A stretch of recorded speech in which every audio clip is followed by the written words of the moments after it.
রাধে রাধে বন্ধুরা, জয় গৌর জয় নিতাই। আজ আবার একটা নতুন ভিডিও তোমাদের সঙ্গে দেখা। যাই হোক, তোমাদের সঙ্গে তো আশিস বাবুর অনেকদিন দেখা হয়নি। হ্যাঁ, এবার আশিস বাবুকে তোমরা পিছন থেকে দেখতে পাচ্ছ। আশিস বাবু গরমের মধ্যে ভীষণ কাহিল হয়ে পড়েছে। আমাদের বেলুড়ে খুব গরম, জানো তো। হ্যাঁ, ইন্ডাস্ট্রি এলাকা তো গরমটা একটু বেশি। তা যাই হোক, সব জায়গায় গরম বেশি। গ্রীষ্মকালে গরম হবে, জ্যৈষ্ঠ মাসে গরম হবে, বৈশাখ মাসে গরম পড়বে, এটা তো স্বাভাবিক। যাই হোক, আমি আজকে রান্না করছি। আর কী রান্না করছি, কীটা মানে কী রান্না তোমাদের সঙ্গে শেয়ার করব সেটা তোমাদের বলি। আশিসবাবু বাজার থেকে একটু কাতলা মাছ নিয়ে এসছে। এবার কাতলা মাছ নিয়ে এসছে, সেইটা আমি একটু এই গরমকালে ঝোল খেতে খেতে সবারই তো একটা অরুচি এসে যায়। কারোর আর একঘেয়ে ঝোল কারোর আর ভাল লাগে না, কিন্তু কম মশলা দিয়ে কি করে মাছের গামাখা ঝাল করে করে রেখেও তোমরা 2 দিন খেতে পারবে, কোনো অসুবিধা হবে না। ফ্রিজে রেখে তোমরা খেতে পারবে একদম শুকনো ঝাল। বাসি মাছ বলে কিন্তু কোনো রকম গন্ধ হবে না। হ্যাঁ, কোনো রকম মাছে গন্ধ হবে না। একটু একটু মাছটাকে ভালো করে কড়া করে ভাজবে। আমি তোমাদের মাছ ভাজাটা তোমাদের দেখাচ্ছি, তোমাদের সঙ্গে একটু শেয়ার করছি মাছটা কিভাবে ভাজবে। দেখো, মাছটা পুরো আরশোলার গায়ের রঙের মতো। মাছ ভাজার কালারটা ঠিক এরম হবে, খুব কড়াও না, যেন ছিপড়ে না হয়, আর এদিকে যেন হাফ ভাজাও না হয়।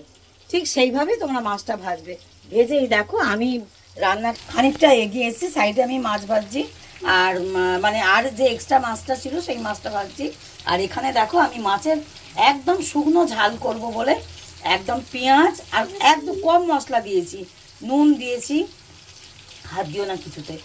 হ্যাঁ, বলছি ওটা কি, নুন দিয়েছি, হলুদ দিয়েছি, আর একটু কাশ্মীরি শুকনো লঙ্কা দিয়েছি, আর একটু ধনে গুঁড়ো দিয়েছি। ধনে খাওয়া ভীষণ উপকার, আর হলুদ দিয়েছি। আচ্ছা, তোমাদের এবারে বলি যে কেন খাবে। ধনে হচ্ছে ঠান্ডা, ধনে কিন্তু শরীরের পক্ষে ভীষণ উপকারী একটা সবজি, মানে একটা সবজি বলছি, ভুল বললাম, একটা মশলা। হ্যাঁ, ধনে কিন্তু খুবই উপকারী। ধনে তোমরা খেতেই পারো, কারণ ধনে সবেতে দেয়া যায়। মাছের ঝালেও দেয়া যায়, মাছের ঝোলেও দেয়া যায়, যে কোনো রান্নায় দেয়া যায়, কোনো অসুবিধা হয় না। হ্যাঁ, আর ধনে দিলে আর একটা জিনিস হয় কি বলতো, গ্রেভিটা ভীষণ ভালো হয়। গ্রেভিটা ভালো হয়, কারণ রান্না দেখার ওপরে কিন্তু রান্না কিছুটা নির্ভর করে। হ্যাঁ, রান্না দেখার উপরে কিন্তু রান্না কিছুটা নির্ভর করে, দেখতেও খুব সুন্দর লাগে। আর তোমরা হয়তো ভাববে আমি কাশ্মীরি লঙ্কাটা কেন ব্যবহার করি। কাশ্মীরি লঙ্কাটা ব্যবহার করি রান্নাটা দেখতে সুন্দর হওয়ার জন্য। ঠিক আছে, আমি তোমাদের এই অবধি দেখালাম। রান্নাটা খানিকটা এগিয়ে নিয়ে আবার তোমাদের সঙ্গে কথা বলবো, গল্প করব, আবার ফিরে আসবো। আর রান্নাটা কিরকম করে হলো সেটা তো দেখালাম তোমাদের, কিছুটা মানে শুরু করেছি যতটা ততটা তোমাদের সঙ্গে শেয়ার করলাম। এবার রান্নাটা অলমোস্ট হয়ে এলে, কমপ্লিট করলে তোমাদেরকে দেখাবো। আচ্ছা, এতে আর একটা কথা, তোমরা ফোড়নও কিছু দিতে পারো। ফোড়ন কি দেবে বলো তো, আমি কিন্তু একটু চিনি দিয়ে নিই, আমি কিন্তু একটু মিষ্টি দেবো। হ্যাঁ, আমি কিন্তু মিষ্টি দেবো। আর মিষ্টিটা কিন্তু যতটা যার যেরকম মাছের পরিমাণ, যার যেরকম তরকারির পরিমাণ, সে কিন্তু যে যেরকম মিষ্টি খায় সেটা তার স্বাদ অনুযায়ী কিন্তু মিষ্টি অবশ্যই দিতে হবে। মিষ্টি নুনটা কোনো জিনিসে মিষ্টি দিলে তবে কিন্তু এটাকে ব্যালেন্স করে। মিষ্টি কিন্তু কিছু মানুষের ধারণা আছে, তোমাদের বলি, যে এদের শীতের রান্না মানেই মিষ্টি দেওয়া, তা কিন্তু নয়। এটা কিন্তু সম্পূর্ণ ভুল ধারণা। নোনতা জিনিসে মিষ্টি দেওয়াটা সেটা হচ্ছে রান্নাকে ব্যালেন্স করে।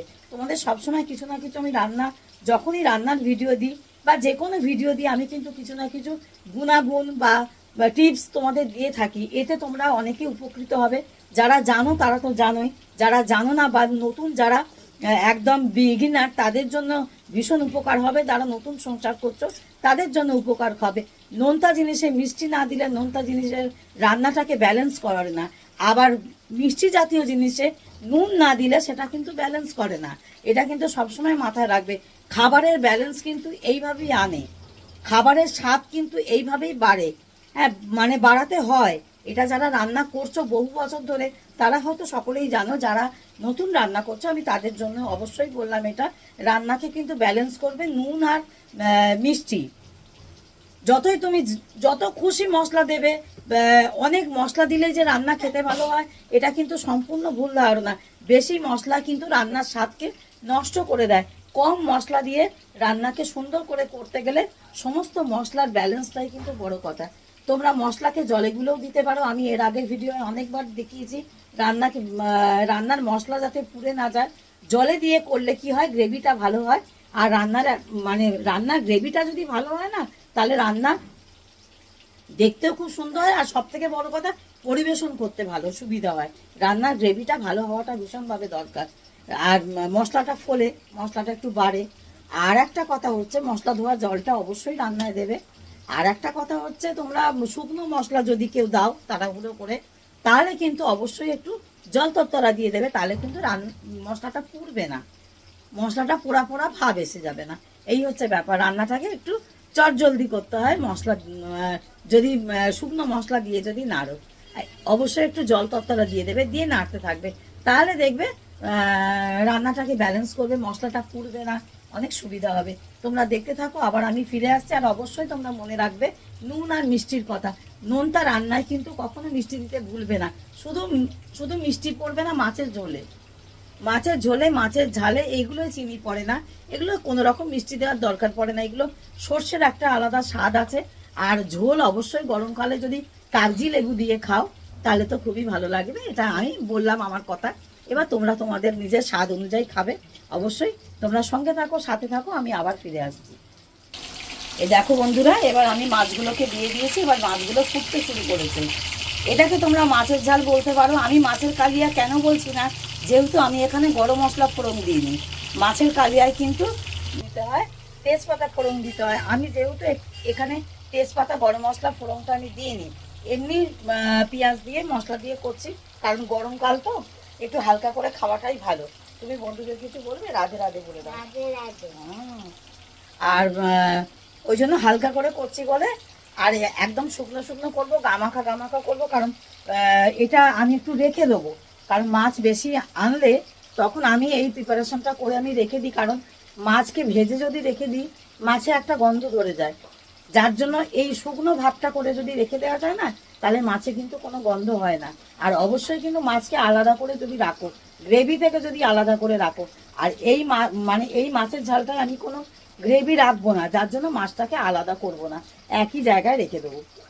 তোমরা এর আগে আমার মাছের রান্নার ভিডিওয়ে নিশ্চয়ই তোমরা দেখেছো, আমি মাছকে আলাদা করে রেখে দিই। কারণ মাছ আমি ঝোলেও দিই না, আর মাছ আমি দিয়ে গ্রেভির মধ্যেও রাখি না। কেন রাখি না তোমাদের বলেছি, আর আমি নতুন করে আর বলছি না, ভিডিও বড় হয়ে যাবে। আর শুকনো ঝাল করলে বা সর্ষে বাটার ঝাল করলে শুকনো শুকনো করে, তখন আমি মাছটাকে একটু ব্যালেন্স করে রেখে দিই ফ্ল্যাট পাত্রে, হ্যাঁ, যাতে মাছটা সেটিংয়ে ঠিক মতো থাকে। মাছ ভেঙে গেলে পরিবেশন করতে অসুবিধা হয়, সকলের খেতে অসুবিধা হয়। আর সব থেকে বড় কথা হয় কি বলতো, কাঁটা ছেড়ে যায়, যেটা ভীষণ সমস্যাদায়ক ব্যাপার। বাড়িতে বাচ্চা থাকলে, বয়স্ক মানুষ থাকলে সেটা খুব অসুবিধা হবে খেতে। যার জন্য এইভাবে যদি রাখতে পারো তাহলে ভীষণ ভালো। যাই হোক, আমার মাছটা হয়ে আসছে, তোমাদের শেষ অবধি দেখাচ্ছি দেখতে কেমন হয়েছে আর খেতে কেমন হয়েছে। খেতে তো অবশ্যই ভালো হয়, সেটা আমি জানি, আমার বাড়ির লোকেরা জানে। আর কেউ খুব একটা তোমরা তো বলতে পারবে না যে কেমন খেতে হয়েছে। তোমরা নিজেরা বাড়িতে বানাবে, বানিয়ে খাবে, খেয়ে অবশ্যই আমাকে কমেন্টে জানাবে কেমন হয়েছে খেতে। আর কিছু একটা অবশ্যই বন্ধুরা কমেন্ট করবে, নতুন বন্ধুরা ভালো করে কমেন্ট করবে, যাতে আমি বুঝতে পারি। আর পুরনো বন্ধুরা তো পাশে আছো, এইভাবে পাশে থাকো, এইভাবে সাপোর্ট করো, এইভাবে ভালোবাসা দাও, আর সঙ্গে থাকো, সাথে থাকো। আর রান্নাটা কমপ্লিট হলে তোমাদেরকে আমি অবশ্যই দেখাবো। আবার ফিরে আসছি। এই দেখো বন্ধুরা, আমি মাছগুলোকে কন্টেনারের মধ্যে, মাইক্রোওভেন বোলের মধ্যে আমি তুলে নিয়েছি। হ্যাঁ, সুন্দর করে সেটিং করে রেখে দিয়েছি। এবার যে গ্রেভিটা এর ওপর দিয়ে অল্প একটু গ্রেভি রেখেছি, বেশি গ্রেভি রাখিনি। এই দেখো, যেহেতু এটা শুকনো ঝাল তোমাদের বলেছি, এই দেখো, এই গ্রেভিটা ওপর দিয়ে আমি শুধু ছড়িয়ে দেবো। আর এটা পুরোটা মাছের সঙ্গে টেনে নেবে। এবার দেখো বন্ধুরা, আমার পুরো মাছের ঝালটা পুরো কমপ্লিট, মাছের পেঁয়াজ দিয়ে ঝালটা পুরো কমপ্লিট। যেহেতু আমি সর্ষে দিয়ে করিনি, হ্যাঁ, মাছের ইয়ে দিয়েই করেছি, পেঁয়াজ দিয়ে করেছি, তাই বললাম। তোমরা এখানে এতে যাদের তোমাদের টমেটো অ্যাড করতে পারো, টমেটো দিয়েও করলেও ভালো লাগবে, যারা একটু টক ভাবটা পছন্দ করো। আমি অতটা খুব একটা টমেটো ফ্লেভার করি না, খুব প্রয়োজন না থাকলে, যার জন্য আমি টমেটোটা এখানে ব্যবহার করিনি। তোমরা ইচ্ছে করলে টমেটোটা দিতে পারো। টমেটো দিলে করতে পারো, ভালো লাগবে খেতে। যারা পছন্দ করো তাদের জন্য ভালো। আর অবশ্যই দেখলে তোমরা আমি কিন্তু আদা রসুনটা বাদ দিয়েই করলাম। তোমরা যারা আদা রসুনের গন্ধ পছন্দ করো তারা কিন্তু এটা দিতে পারো, আদা রসুন দিলেও ভালো লাগবে। যার যেরকম ভাবে ইচ্ছা করো খেয়ে, কারণ একটানা ঝোল খেতে খেতে অনেকেরই ভালো লাগছে না, গরমে মুখ পাল্টাতে যদি ইচ্ছা করে তখন এই রেসিপিটা করে তোমরা খেতে পারো। আর অবশ্যই কিন্তু বন্ধুরা জানাবে কেমন তোমাদের লাগলো। আবার আবার পরবর্তী ভিডিওয়ে ফিরে আসবো, ততক্ষণ তোমরা সঙ্গে থাকো, সাথে থাকো। ততক্ষণ রাধে রাধে, জয় গৌর, জয় নিতাই।